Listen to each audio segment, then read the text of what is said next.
ये कहानी आज तक दुनिया में जितनी भी जेल ब्रेक की घटनाएं हुई है उन सभी से बिल्कुल हटकर है और वो इसलिए क्योंकि इस जेल को तोड़कर भाग पाना एक तरह से नामुमकिन था। ये कहानी आपको रोमांचित कर देगी क्योंकि जिस तरह वो कैदी जेल तोड़कर भागे उन्होंने सभी को दंग कर दिया। वहीं दूसरी तरफ इस कहानी में बहुत सारे रहस्य भी है जिसका जवाब आज तक किसी को नहीं मिला। मैं बात कर रहा हूँ दुनिया के सबसे खतरनाक जेल एल्कैट्रेस की। ये जेल जो है वो अमेरिका के कैलिफोर्निया में सैन फ्रांसिस्को शहर से लगभग 2 किलोमीटर दूर पानी के बीचों बीच मौजूद एक 22 एकड़ के टापू पर बना हुआ है। वैसे तो इस जेल को साल 1910 में ही बनाया गया था, पर उस वक्त इस जेल का इस्तेमाल सिर्फ यूएस आर्मी करती थी। मगर फिर जब साल 1933 में यूएस आर्मी ने उस जेल को छोड़ा तो 11 अगस्त 1934 को अमेरिका की डिपार्टमेंट ऑफ जस्टिस ने उस जेल को फेडरल ब्यूरो ऑफ प्रिजन में तब्दील कर दिया। ये जेल उन कैदियों और गैंगस्टरों के लिए बनाया गया जो बहुत ही खूंखार थे और खासकर उनके लिए जो पहले भी जेल तोड़कर भाग चुके थे या फिर जेल तोड़ने की कोशिश कर चुके थे। एल्केट्रास जेल को दुनिया का सबसे खतरनाक जेल इसलिए भी कहा जाता है क्योंकि जो भी इस जेल से भागने की कोशिश करता वो या तो मारा जाता या फिर पकड़ा जाता। उस जेल के जो आर्म्ड गार्ड्स थे उन्हें ऊपर से सीधे ये ऑर्डर थे कि अगर कोई भी कैदी जेल से भागता हुआ मिले तो उसे सीधे गोली मार दी जाए। और एक बार को अगर कोई जेल से चोरी छुपे बाहर निकल भी जाता और इन आर्म गार्डों की नजर से बच भी जाता तो भी कोई फायदा नहीं होता, क्योंकि चारों तरफ सिर्फ समुंदर की ऊंची लहरें और ठंडा पानी था। उस पानी में छलांग लगाना मतलब खुद की जान लेने जैसा था, क्योंकि 20 मिनट से ज्यादा कोई भी उस ठंडे पानी में जिंदा नहीं रह सकता था। और अमेरिका इसलिए ही एल्केट्रेस जेल को एक एस्केप प्रूफ प्रिजन कहता था, यानी कि एक ऐसा जेल जहां से कोई भाग ही नहीं सकता। तो ये तो हो गई इस जेल की बात। अब बात करते हैं इस कहानी के मुख्य किरदारों की। तो इस कहानी में 4 मुख्य किरदार है। पहला, फ्रैंक ली मॉरिस। फ्रैंक ली मॉरिस जो है वो बचपन से ही क्रिमिनल माइंडेड था और सिर्फ 13 साल की उम्र में ही उसने अपना पहला क्राइम किया था। मगर जैसे जैसे वो बड़ा हुआ उसके क्राइम भी बढ़ते गए। फ्रैंक मॉरिस को एक बार बैंक रॉबरी के इल्जाम में पकड़ा गया और फिर 10 साल के लिए उसे लुजियाना जेल भेज दिया गया। मगर वो लुजियाना जेल तोड़कर भाग जाता है, पर फिर इसके 1 साल बाद ही उसे दोबारा पकड़ लिया गया और 20 जनवरी 1960 को फ्रैंक ली मॉरिस को एल्केट्रेस जेल भेज दिया गया। एल्केट्रेस जेल पहुंचने पर उसकी मुलाकात उस जेल में पहले से ही सजा काट रहे एक कैदी एलन वेस्ट से होती है, जो कि इस कहानी का दूसरा किरदार है। वैसे तो एलन वेस्ट को कार चोरी के इल्जाम में फ्लोरिडा जेल भेजा गया था, पर जब उसने फ्लोरिडा जेल से भागने की कोशिश की तो उसे साल 1957 में, यानी मॉरिस के आने से लगभग 3 साल पहले ही एल्केट्रेस जेल भेज दिया गया था। फ्रैंक मॉरिस एलन वेस्ट को पहले से ही जानता था, क्योंकि अपनी सजा काटने के दौरान वो दोनों पहले भी फ्लोरिडा जेल में मिल चुके थे। इसके बाद 24 अक्टूबर 1960 को जॉन एंगलिन और उसके लगभग 2.5 महीने बाद 10 जनवरी 1961 को क्लैरेंस एंगलिन नाम के 2 और कैदी एल्केट्रेस जेल पहुंचते हैं, जो कि इस कहानी के तीसरे और चौथे किरदार है। जॉन एंगलिन और क्लैरेंस एंगलिन दोनों सगे भाई थे और इन दोनों एंगलिन भाइयों को भी बैंक रॉबरी और अटलांटा जेल तोड़कर भागने की कोशिश के इल्जाम में एल्केट्रेस जेल भेजा गया। इत्तेफाक से ये दोनों एंगलिन भाई भी फ्रैंक मॉरिस और एलन वेस्ट से अपनी सजा के दौरान पहले भी फ्लोरिडा जेल में मिल चुके थे और ये चारों ही कैदी एक दूसरे को अच्छी तरह से जानते थे। तो जब ये चारों कैदी अल्केट्रेस जेल में एक दूसरे से मिले तो होता है ना कि जब कोई ऐसा इंसान आपको मिल जाता है जिसको आप पहले से बहुत अच्छे से जानते हो तो वक्त काटना आसान हो जाता है। उसी तरह अब ये चारों भी अपना वक्त जेल में काट रहे थे। पर क्योंकि ये सभी अलग अलग वक्त में जेल पहुंचे, इसलिए एंगलिन भाइयों और एलन वेस्ट को जो सेल नंबर अलॉट हुए वो तो बी ब्लॉक में थे।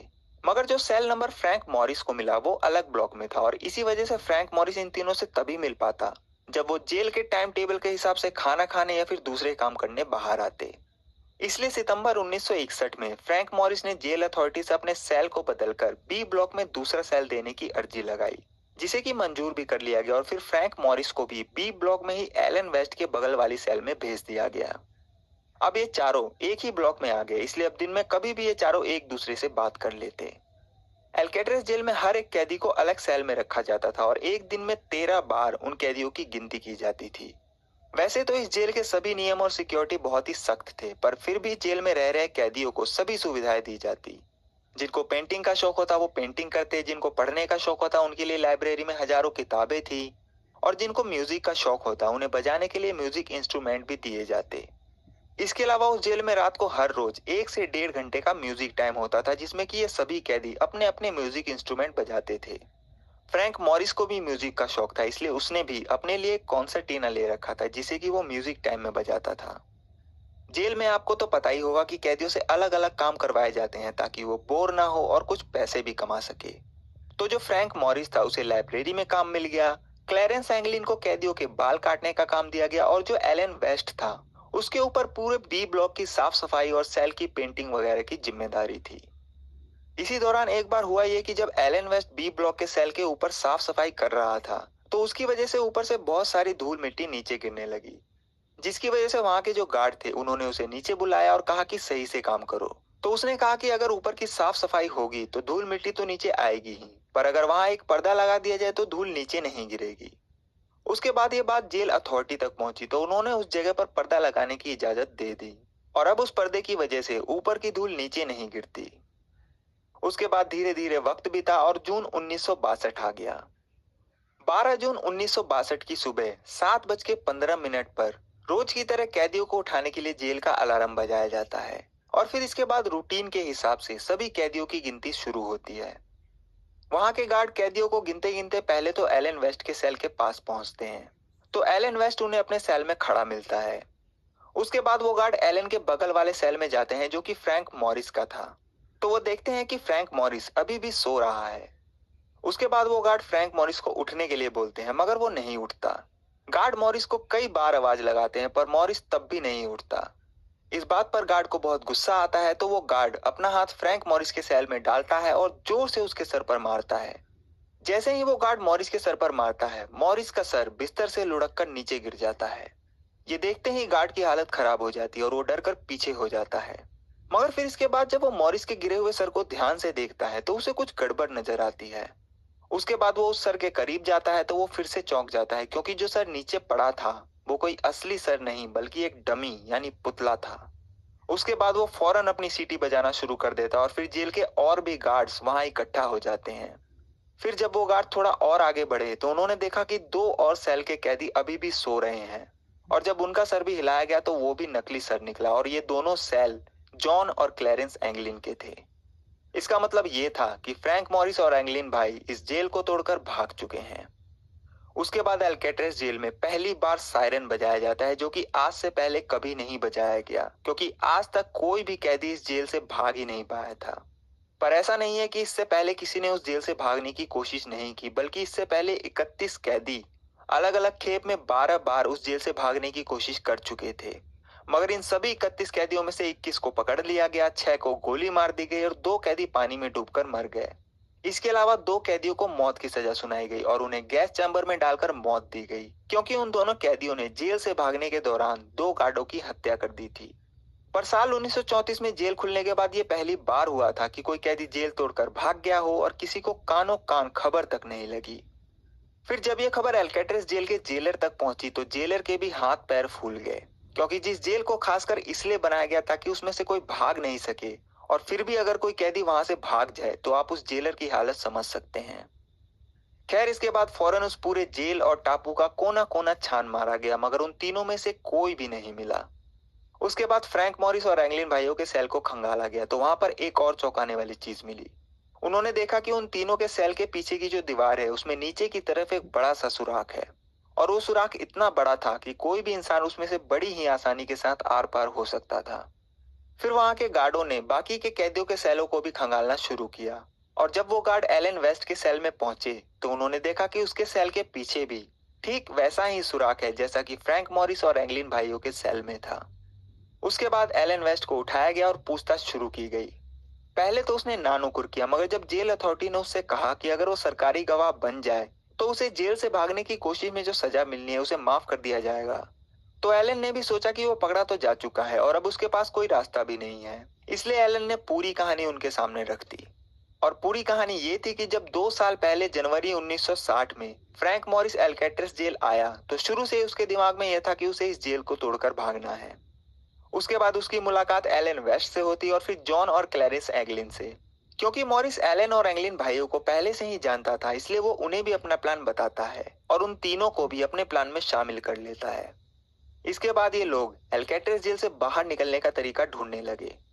जैसा कि मैंने आपको कहानी में पहले बताया था कि एलन वेस्ट जो है वो जेल में साफ सफाई का काम करता था, तो इसी साफ सफाई के दौरान एक बार उसे बी ब्लॉक की सेल के ऊपर जो छत था उसमें एक वेंटिलेशन होल मिलता है जो कि सीमेंट से सील नहीं था, और उसमें जो जाली लगी थी उसे अगर किसी तरह हटा दिया जाता तो वो उस वेंटिलेशन के जरिए जेल के बाहर बड़ी ही आसानी से निकल सकते थे। उसके बाद एलन ये बात मॉरिस को बताता है। पर यहाँ दिक्कत ये थी कि ये जो वेंटिलेशन होल था वो बी ब्लॉक में था, और उस वक्त एलन और एंगलिन भाई के सेल तो बी ब्लॉक के ग्राउंड फ्लोर पर थे, मगर जो मॉरिस था वो उस वक्त जेल के दूसरे ब्लॉक में था। तो बाद में इसलिए ही मॉरिस ने जेल प्रशासन से अपने सेल को बदलने की अनुमति मांगी ताकि वो वहां से भाग सके। दिसंबर 1961 में जब मॉरिस को भी बी ब्लॉक में एलन वेस्ट के बगल वाली सेल में भेज दिया गया, तो उसके बाद अब इन चारों ने इसके आगे के प्लान पर काम करना शुरू किया। और अब उनका ये था कि किसी तरह बी ब्लॉक के सेल के ऊपर पहुंचा जाए, क्योंकि तभी वो वहां से छत पर लगे उस वेंटिलेशन तक पहुंच सकते थे। मगर वहां तक पहुंचने के लिए सबसे पहले तो उन्हें अपने सेल से बाहर आना था, और बाहर आने के लिए उन्हें सेल के गेट पर लगे सरियों को काटना पड़ता। पर उस जेल में जो सरिये लगे थे वो मजबूत स्टील से बने थे, जिसे कि आरी से भी काट पाना मुमकिन नहीं था। और एक बार को अगर वो उसे काट भी देते तो भी वो उन गार्डों की नजर से नहीं बच सकते थे, जो कि दिन रात पूरी गैलरी में पहरा देते रहते थे। इसी उधेड़ बिन के बीच एक दिन उनकी नजर उन सेलों के ठीक पीछे बनी गैलरी पर पड़ी, जिसमें कि काफी सारी पाइपें लगी हुई थी जो कि कैदियों के सेल में पानी पहुंचाने और टॉयलेट में इस्तेमाल होती थी। तो ये देखने के बाद अब ये तय किया गया कि वो इन्हीं पाइपों के जरिए सेल के ऊपर जाएंगे। मगर उसके लिए पहले उन्हें उस गैलरी में जाना था, और सेल के गेट के जरिए उस गैलरी तक पहुंचना मुमकिन नहीं था। तो अब जो एकमात्र रास्ता बचा वो थी सेल के पीछे बनी दीवार, जो कि 8 इंच मोटी थी। उनका प्लान बना कि किसी तरह इस दीवार में एक सुराग बना दिया जाए तो वो उसके जरिए उस गैलरी में पहुंच सकते थे, जो कि ठीक उस दीवार के पीछे थी। मगर इतनी मोटी दीवार में छेद करना बहुत ही मुश्किल था। उसके बाद उन्होंने देखा कि उस दीवार के नीचे की तरफ एक छोटी सी 6 बाय 9 इंच की खिड़की है। तो उन्होंने सोचा कि अगर किसी तरह इस खिड़की का साइज चौड़ा कर दिया जाए तो वो इसमें से आसानी से बाहर निकल सकते हैं। फिर इसके बाद उन लोगों ने जेल से चोरी छुपे पुराने आरी के ब्लेड, चम्मच, बटर नाइफ चुराने शुरू किए, और इसमें जेल के कई कैदियों ने भी उनकी मदद की। और फिर उन ब्लेडों और चम्मचों की मदद से मॉरिस, एलन और एंगलिन भाइयों ने अपनी अपनी दीवारों को रोज खोदना शुरू कर दिया। यहाँ तक कि उन्होंने एक खराब वैक्यूम क्लीनर के जरिए एक ड्रिल मशीन तक बना ली और फिर उसकी मदद से दीवार में छेद करने लगे। मगर जब भी वो चारों अपनी सेल के पीछे की दीवारों को खोदते तो जाहिर सी बात है कि इसमें आवाज भी होती। तो उससे बचने के लिए वो ये खुदाई का काम तब करते जब रात को खाने के बाद जेल में 1-1.5 घंटे का म्यूजिक टाइम होता, और उसका फायदा ये होता कि म्यूजिक की आवाज में उनका ये दीवार खोदने का शोर गुम हो जाता। उसके बाद ये चारों अगले कई महीनों तक रोज रात को दीवार खोदते। पर क्योंकि ये लोग सेल की दीवार को अगले कई महीनों तक खोद रहे थे तो यहाँ पर एक चीज का डर था, और वो ये था कि अगर कोई भी गार्ड ये देख लेता कि दीवार में कोई गड़बड़ है तो उनका ये प्लान फेल हो जाता। उसके लिए उन्होंने क्या किया कि वो इस दीवार को अपने सेल में रखी किसी चीज से ढक देते, और बाद में उन्होंने कार्डबोर्ड यानी गत्ते की मदद से उस खिड़की जैसी हूबहू एक नकली खिड़की बनाई, और फिर उसे सेल से मिलते रंग से पेंट कर दिया। उन्हें पेंट ढूंढने में भी कोई परेशानी नहीं हुई, क्योंकि एलन ही सेल में पेंट का भी काम करता था।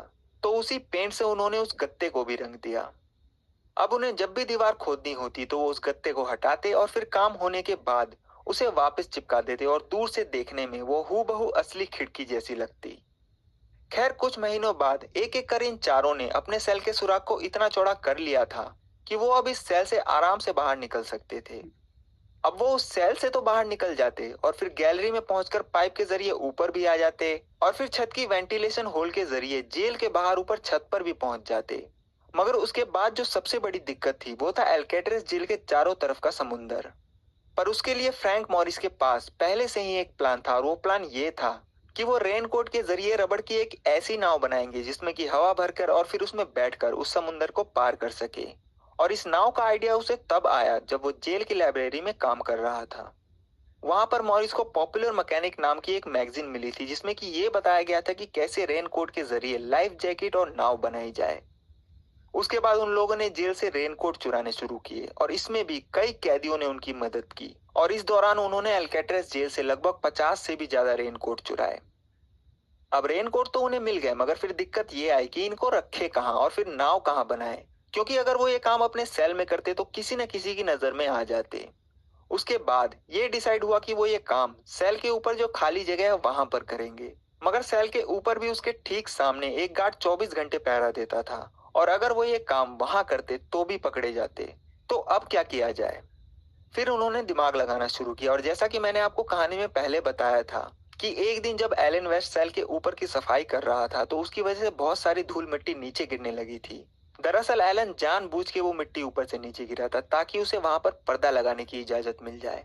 और आखिरकार उनका यह पैंतरा सही साबित हुआ और उन्हें उस जगह पर पर्दा लगाने की इजाजत मिल गई और अब वो लोग उस पर्दे की आड़ में कुछ भी कर सकते थे। जब ऊपर की प्रॉब्लम सॉल्व हो गई तो उन्हें याद आया कि ऊपर तो हम पर्दे की आड़ में बच जाएंगे, पर तब क्या होगा जब हम नीचे से ऊपर जाएंगे। यहाँ आकर वो फिर फंस गए क्योंकि जेल में 24 घंटे पहरा दिया जाता था और अगर उनमें से कोई भी अपने सेल से गायब होता तो वहां के गार्ड को तुरंत पता चल जाता। तब जाकर उन्होंने अपना मास्टर स्ट्रोक खेला। उन्होंने क्या किया कि साबुन, टूथपेस्ट, टॉयलेट पेपर और धूल मिट्टी को एक साथ मिलाकर एक नकली सर बनाया और फिर उस पुतले को अपने चेहरे से मिलती जुलती एक शक्ल दी। उसके बाद जो कैदी जेल में पेंटिंग करते थे उनसे स्किन कलर का पेंट लेकर उस पुतले पर अपने अपने स्किन कलर जैसा पेंट भी कर दिया। अब जो एक और जरूरी काम रह गया वो था उस पुतले के सर पर बाल लगाना। तो उसके लिए भी उन्हें ज्यादा मशक्कत नहीं करनी पड़ी क्योंकि जो क्लैरेंस एंगलिन था वो कैदियों के बाल काटता था। इसलिए वो वहां से असली बाल चुरा कर लाता और फिर वो सभी उस बाल को पुतले के सर पर चिपका देते। अब हर रोज रात को जैसे ही जेल की बत्ती बुझाई जाती तो फ्रैंक मॉरिस, एंगलिन भाई और एलन वेस्ट अपने अपने सर का पुतला बिस्तर पर रखते और नीचे से चादर और तौलिए के जरिए एक बॉडी शेप बनाकर ऊपर से उसे कंबल से ढक देते। बस उस पुतले के ऊपर का थोड़ा सा भाग नहीं ढकते ताकि वहां के गार्ड को कोई शक न हो। फिर ये दीवार में बनी जगह से होकर पीछे गैलरी में जाते और फिर पाइप के जरिए सेल के ऊपर पहुंच जाते और ऊपर पहुंचकर पर्दे की आड़ में अपना काम करते रहते। अगले कई दिनों तक वो ये रोज करते और इस दौरान उन्होंने रेनकोट के जरिए 4 लाइफ जैकेट बनाई और 6 बाय 14 फुट की एक बड़ी सी रबड़ की नाव भी बनाई। नाव बनाने के लिए उन्होंने कई रेनकोट को काटकर सुई से सिला और फिर वहीं पर एक स्टीम पाइप थी तो उस गर्म पाइप के जरिए नाव के जोड़ों को सील भी कर दिया ताकि कहीं से भी हवा उसके अंदर से बाहर ना निकल सके। इसके अलावा उन्होंने जेल से कुछ लकड़ियां चुराकर उनसे 4 पतवारें भी बनाई और रोज वो छत पर लगी वेंटिलेशन में लगे ग्रिल के बोल्ट को भी ढीला करते। दिसंबर 1961 में उन्होंने अपने इस प्लान को अंजाम देना शुरू किया था और जून 1962 आते आते उन्होंने अपना काम पूरा कर लिया था।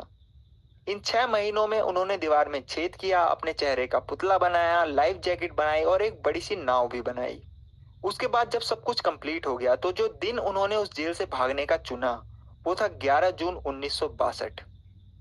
सोमवार 11 जून 1962 की रात जब कैदियों की गिनती के बाद लगभग 9:30 बजे जेल की लाइटें बंद हुई तो इन चारों ने सबसे पहले तो अपने पुतले को बिस्तर पर रखा और फिर दीवार में बने रास्ते के जरिए पीछे गैलरी में पहुंचे।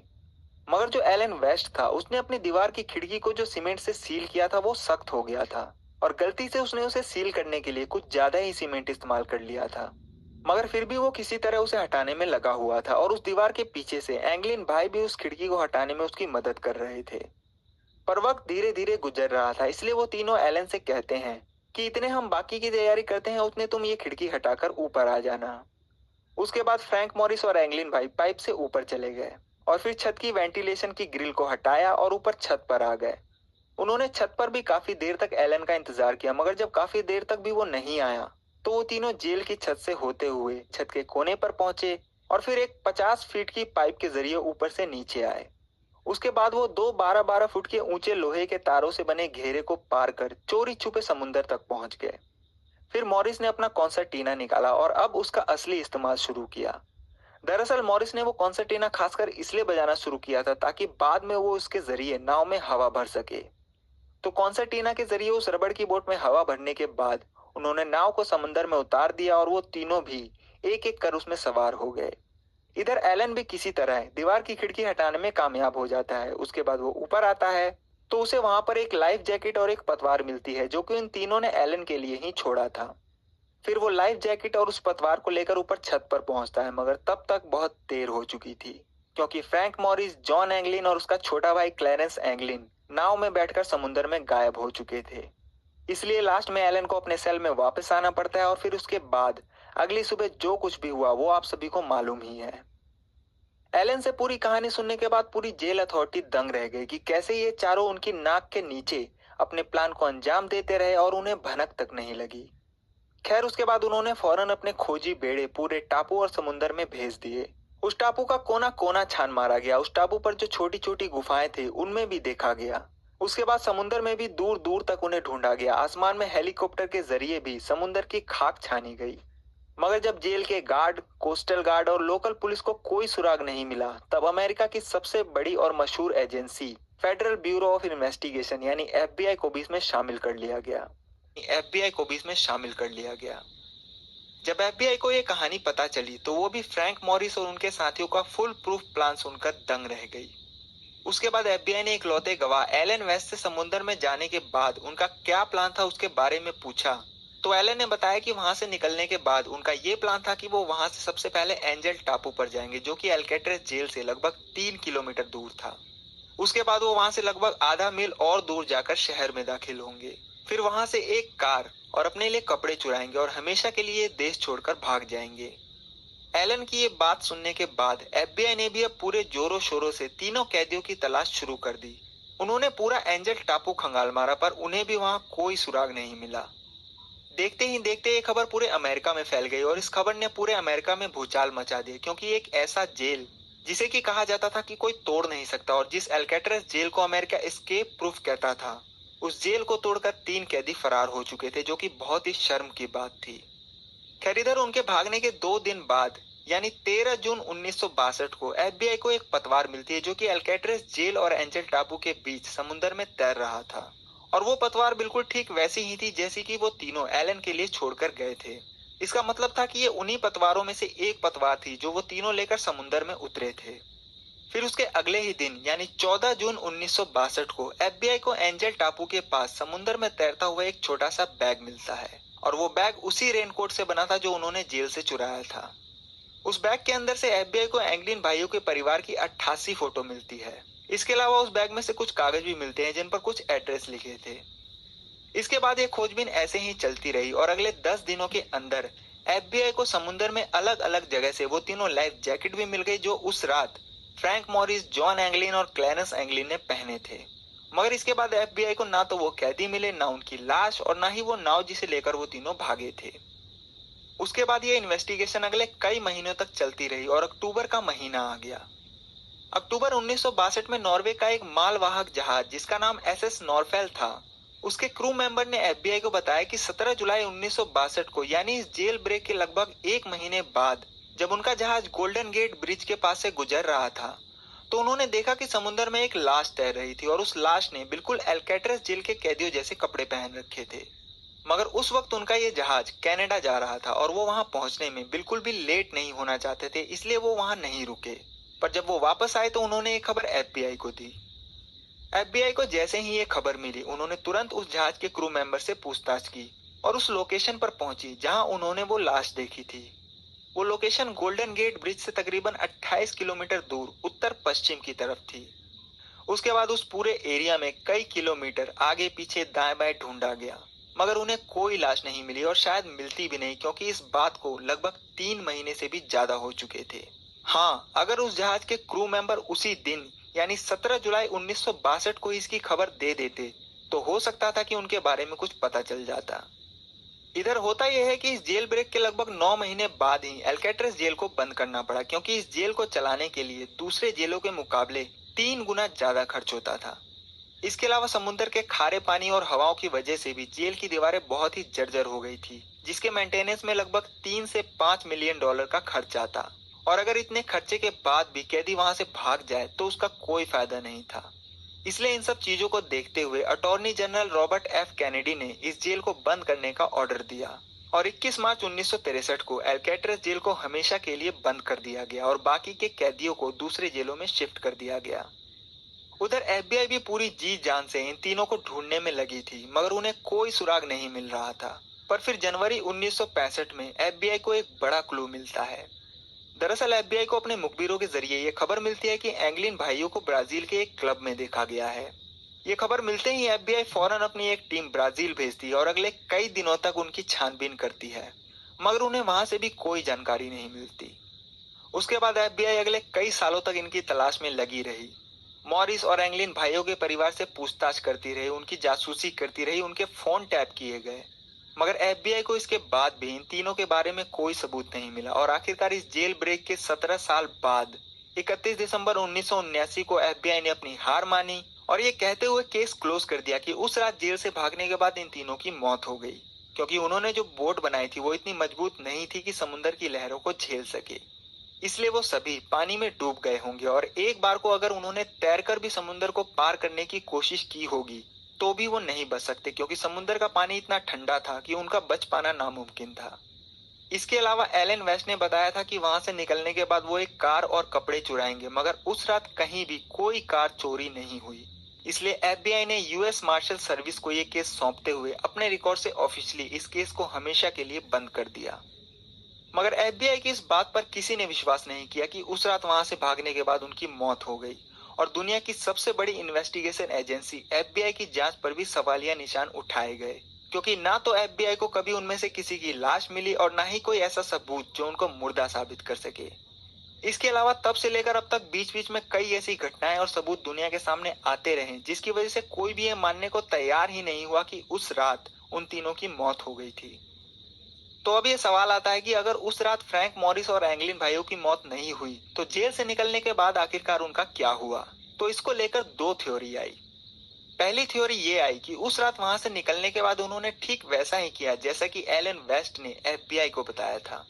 वो वहां से निकलकर पहले तो एंजल टापू पर गए, फिर वहां से शहर में दाखिल हुए और वहां से कपड़े और एक कार चुराने के बाद हमेशा के लिए गायब हो गए। एफबीआई ने अपनी रिपोर्ट में कहा था कि उस रात वहां से कोई कार नहीं चुराई गई, मगर 2011 में नेशनल ज्योग्राफिक चैनल पर आई एक डॉक्यूमेंट्री वैनिस्ड फ्रॉम एल्केट्रस में यह खुलासा किया गया कि जिस रात ये तीनों वहां से भागे उसके अगले ही दिन यानी 12 जून 1962 को मरीन काउंटी से 1955 मॉडल की एक नीले कलर की शेवरले कार चोरी होने की रिपोर्ट लिखाई गई थी। इसके अलावा जैसा कि एफबीआई ने कहा था कि इस समुंदर को अगर कोई तैरकर पार करेगा तो उसकी मौत तय है, क्योंकि पानी का तापमान गर्मी में भी 12 डिग्री से ऊपर नहीं जाता। तो एफबीआई के इस भ्रम को भी उसी साल तोड़ दिया गया जिस साल एल्केट्रस जेल ब्रेक हुआ, और वो ऐसे कि जब 1962 में मॉरिस और एंगलिन भाई वहां से भागे तो उसके 6 महीने बाद ही जॉन पॉल स्कॉट नाम का एक और कैदी उस जेल से भाग गया, और उसने सिर्फ तैरकर ही पूरा समुंदर पार कर लिया था और गोल्डन गेट ब्रिज तक पहुंच गया था। हालांकि बाद में उसे पकड़ लिया गया और ठंडे पानी की वजह से उसे हाइपोथर्मिया भी हो गया था, मगर बाद में उसकी जान बच गई। पर इससे ये साबित हो रहा था कि एल्केट्रस जेल के चारों तरफ जो समुंदर है उसे तैर कर भी पार किया जा सकता है। जॉन पॉल स्कॉट जिसके पास कुछ भी नहीं था, जब उसने समुंदर पार कर लिया तो मॉरिस और एंगलिन भाई तो पूरी तैयारी के साथ निकले थे, और बाद में ये भी पता चला कि जॉन एंगलिन और उसका भाई क्लैरेंस एंगलिन ये दोनों बचपन से ही एक माहिर तैराक थे। इसके बाद आते हैं अब दूसरी थ्योरी पर। दूसरी थ्योरी जो आई वो ये थी कि वहां से निकलने के बाद वो समुंदर में मुश्किल से 180 मीटर तक ही अपनी बनाई उस नाव पर गए, और 180 मीटर बाद उन्हें एक बोट मिली जो कि पहले से ही वहां उनका इंतजार कर रही थी। उसके बाद फ्रैंक मॉरिस और एंगलिन भाई उस बोट में बैठे और फिर वहां से हमेशा के लिए अमेरिका छोड़कर चले गए। अब आपके मन में सवाल आ रहा होगा कि वो बोट 180 मीटर दूर क्यों खड़ी थी। तो इसका जवाब ये है कि एल्केट्रस जेल जिस टापू पर बना था उसके चारों तरफ लगभग 180 मीटर तक एल्केट्रस के ऑफिशियल बोट के अलावा किसी को भी आने की परमिशन नहीं थी, और इसलिए ही वो बोट 180 मीटर दूर इन तीनों का इंतजार कर रही थी। उस बोट का इंतजाम भी उस जेल में रह रहे कैदियों में से एक ने कराया था, क्योंकि उस जेल में बड़े बड़े क्रिमिनल और गैंगस्टर थे जिनकी पहुंच बहुत ऊपर तक थी। इस दूसरी थ्योरी में काफी दम था, क्योंकि जिस तरह वो तीनों 11 जून 1962 की रात वहां से भागे, यहाँ तक कि उन्होंने एलन वेस्ट का इंतजार भी नहीं किया और उसे वहीं छोड़कर निकल गए, वो ये साफ इशारा कर रहा था कि उन्हें उसी रात तय वक्त पर निकलना था, क्योंकि समुंदर के अंदर एक बोट उनका पहले से ही इंतजार कर रहा था। और अगर ऐसा ना होता तो शायद उस दिन एलन के बिना वो तीनों वहां से नहीं जाते या फिर किसी और दिन चले जाते। इसके अलावा रॉबर्ट चेची नाम का एक पुलिस ऑफिसर जो कि सैन फ्रांसिस्को डिपार्टमेंट में था, उसने बताया कि 11 और 12 जून 1962 की आधी रात करीब 1 बजे जब वो सैन फ्रांसिस्को शहर में समुंदर के पास ड्यूटी पर था तो उसने देखा कि एक बोट एल्केट्रस जेल से कुछ दूरी पर खड़ी है। थोड़ी देर बाद वो बोट चालू हुई और गोल्डन गेट ब्रिज के नीचे से होती हुई समुंदर में गायब हो गई। इन दोनों थ्योरी के अलावा भी तब से लेकर अब तक बहुत सी ऐसी चीजें हुई जो ये संकेत दे रही थी कि उस रात वो तीनों जिंदा बच गए। जैसे कि एंगलिन परिवार के पास हर क्रिसमस या न्यू ईयर पर अगले कई सालों तक एक अनजान नाम से लेटर और बधाइयां मिलती रही, और एंगलिन भाइयों की जो माँ थी उन्हें जब तक उनकी मौत नहीं होगी तब तक हर साल मदर्स डे पर एक फूलों से सजा गुलदस्ता भेजा जाता था, और उस गुलदस्ते पर भी ना तो कभी भेजने वाले का नाम होता था और ना ही पता। इसके अलावा एंगलिन भाइयों की मां की जब साल 1973 में मौत हुई, उसके बाद जब उनका फ्यूनरल किया गया तो उस फ्यूनरल के दौरान वहां पर दो लंबी चौड़ी औरतों को देखा गया था जिन्होंने की बहुत सारा मेकअप कर रखा था। उन दोनों औरतों ने किसी से भी कोई बात नहीं की और थोड़ी देर बाद ही गायब हो गई। फिर उसके बाद जब 1989 में एंगलिन भाइयों के पिता की मौत हुई तो उनके फ्यूनरल के दौरान भी दो अनजान आदमी जिनकी दाढ़ी और मूंछ काफी बड़ी थी वो ताबूत के पास आए और रोने लगे। फिर इसके कुछ मिनट बाद ही ये दोनों आदमी भी वहां से चले गए।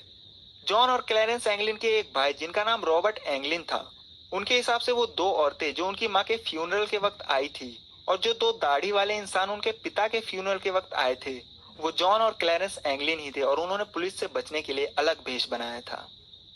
उस फ्यूनरल के दौरान यूएस मार्शल के कुछ ऑफिसर भी मौजूद थे और उन्हें भी इन दोनों पर कुछ शक हुआ था, मगर इससे पहले कि वो इनसे कोई सवाल करते वो दोनों वहां से फरार हो गए। उसके बाद कई साल और बीत गए और जनवरी 2013 में सैन फ्रांसिस्को पुलिस डिपार्टमेंट को एक खत मिलता है और वो खत जॉन एंगलिन ने लिखा था। उस खत में उसने लिखा कि उस रात एल्केट्रस जेल से भागने के बाद हम सभी बिल्कुल सही सलामत थे। अभी फिलहाल उसकी उम्र 83 साल हो चुकी है और उसे कैंसर हो गया है।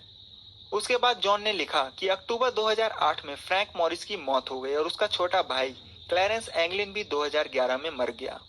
फिर उसने कहा कि अगर पुलिस मेरे इस कैंसर का इलाज कराए और मुझे इस जेल ब्रेक के लिए 1 साल से ज्यादा की सजा ना दी जाए तो मैं सरेंडर करने को तैयार हूँ। पुलिस को जब ये लेटर मिला तो उन्होंने सबसे पहले तो उस लेटर के फिंगरप्रिंट, डीएनए और हैंडराइटिंग की जांच कराई, मगर उस रिपोर्ट में कुछ भी साफ साफ पता नहीं चला और एक्सपर्ट ने बताया कि ये खत सही भी हो सकता है और नहीं भी। पर किसी भी जांच एजेंसी ने इसके बाद इस पर कोई एक्शन नहीं लिया।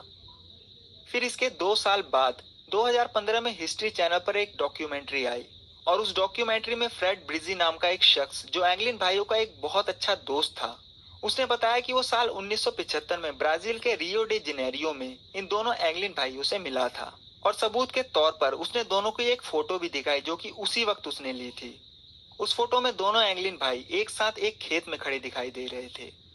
बाद में जब उस फोटो की फोरेंसिक जांच कराई गई तो उसमें भी ये पाया गया कि बहुत हद तक ये फोटो दोनों एंगलिन भाइयों की ही है, मगर क्योंकि इस फोटो में दोनों ने चश्मे लगा रखे थे इसलिए ये कहना मुश्किल था कि ये फोटो 100% एंगलिन भाइयों की ही है।